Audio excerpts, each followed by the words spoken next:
You guys must hate this. That sucks. All right, so I got a little something for you guys. We'll get to it eventually. But what I wanted to tell you guys, I'll share a little bit about me real quick. And I kind of want to keep this between the 100 of us. So it's kind of a secret, all right? 100% secret. And that is that I don't have a Wells Fargo checking account or a savings account, I think. I don't have any accounts with us.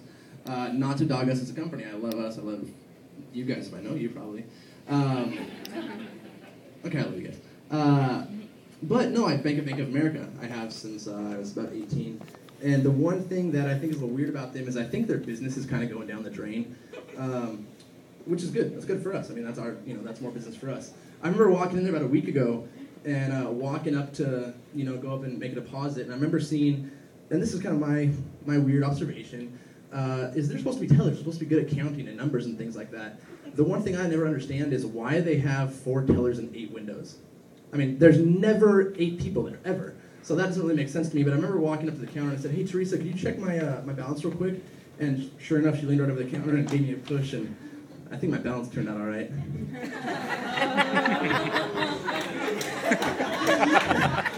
In all honesty, guys, she didn't do that. I guess I had to spell it out for you. But, no, I ended up, they checked my savings account. I had plenty of money in there. I've been saving for a long time, and I think I have enough money to live off of as long as I die tomorrow. So we'll see how that kind of goes. But the reason I was thinking Bank of America is going out of business is I noticed some kind of shady things they were doing. One was when I was making deposits, the money was going into the teller's pockets. 2, I remember when I was getting my safety deposit box out, they gave me a Dunkin' Donuts tray with tinfoil wrapped on the inside. I thought that was a little weird. I went to go make a withdrawal, and they didn't speak English all of a sudden, which was also weird. They had, I remember when I made a big deposit on my checks, and sure enough, right as I handed them the checks, the tellers jumped and high-fived. So, in all honesty, I like this place. And to kind of show you guys how smart Wells Fargo employees are, here's an actual true story.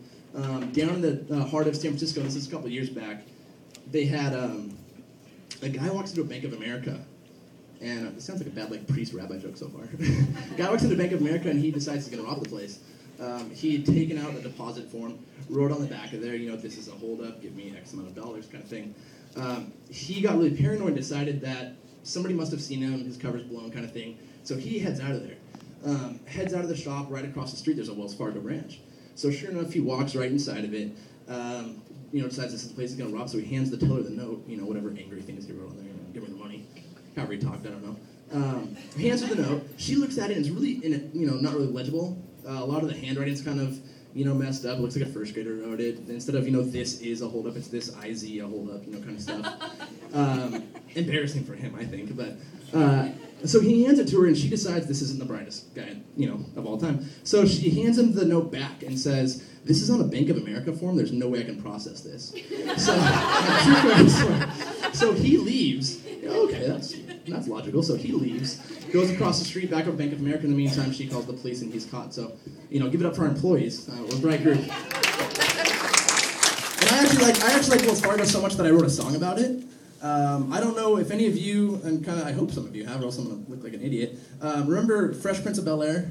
Yeah. Okay, perfect. All right, so Fresh Prince of Bel-Air, for those of you who don't know, Will Smith, the actor, back in the early 90s, late 80s, had his TV show. Just him acting like a goof, I don't remember all the whole plot. He basically moved from Philly, where it was a bad neighborhood, to Bel-Air. Anyway, so if you guys remember the beat of the theme song, the introduction song, it was like, dun dun dun dun dun dun dun dun. You guys remember? Yeah. Okay, thank you. Because it saves me a lot of time. So anyway, I wrote this about a year ago. Some of the stuff isn't really, historically accurate because we've changed, systems and stuff in the meantime. But yeah, I'm going to kind of do that for you guys. I made this during lunch. It's my Yo Wells Fargo Raps t-shirt, which I think is nice. For those Yo MTV rap fans from back in the day. But yeah, all right, remember? If you guys have hoods, throw them up. Arms, bouncing like a rap show. Whatever, help me out here, all right? In Wells Fargo Financial, I was born and raised southeast side of the building, spent most of my days chilling inside. I was making some calls and I escalated some to Richard Halls, but a couple bad debtors who were up to no good started filling my queue like I knew they would. I got one no promise. Michelle got scared. She said, "Could you do that one more time in a movie downstairs?" I whistled at a customer when he came near. He said his rates were whack and there were fees everywhere. If anything, I said a Biff would get this clear, and he said, "Just do it. Get me out of here." I did support request in the mitigation screen, and I yelled at the customer home to get it clean, looked at my screen, and it was finally clear. Sat back and relaxed in my Wells Fargo chair.